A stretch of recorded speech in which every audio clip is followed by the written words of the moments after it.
என்ன பிரேக்ஃபாஸ்ட் செய்கிறது, என்ன லன்ச் செய்கிறதுன்னு யோசிச்சு பாதி நேரம் போயிடும் போல். எப்படியோ எனக்கு தெரிஞ்சதை வச்சு நான் இன்றைக்கி மேனேஜ் பண்ணிட்டேன். அது கூட ஃப்ரூட்ஸ் வெஜிடபிள்ஸ்னு வச்சு வேலையை முடிச்சிட்டேன். சரி குளிக்கலான்னு குளிச்சுட்டு வந்து சாமி கும்பிட்டேன். பார்த்தா இந்த பூ இருந்துச்சு. இது அவ்வளோவா சாமிக்கு வைக்கக்கூடாதுன்னு எங்கள் ஊரில் சொல்லுவாங்க. உங்களுக்கு யாராச்சும் தெரிஞ்சிருந்தால் கமெண்ட் பண்ணுங்கள் மறக்காமல். நான் அதை பார்த்து தெரிஞ்சுக்கிறேன்.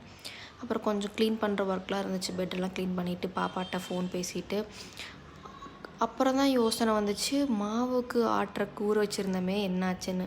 அது ஒரு மாதிரி 12 ஹவர்ஸ் மேலே ஊறிடுச்சு. ஒரு மாதிரி ஆயிடுச்சு. சரி பரவாயில்ல, நல்லா கழிஞ்சிட்டு நல்லா வாஷ் பண்ணிவிட்டு போட்டு ஆட்டிடலாம், என்ன தான் ஆனாலும் பார்த்துக்கலான்னு சொல்லி ஆட்டி எடுத்து வச்சிட்டேன்.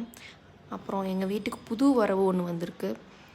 ஒரு சின்ன ஃபிஷ் டேங்க் ஒன்று வாங்கியிருக்கேன். அதில் கொஞ்சம் ஃபிஷ்ஷஸ் விட்டுருக்கேன். அது என்ன ஃபிஷ்னு உங்களுக்கு தெரிஞ்சால் மறக்காமல் கமெண்ட் பண்ணுங்கள். Next video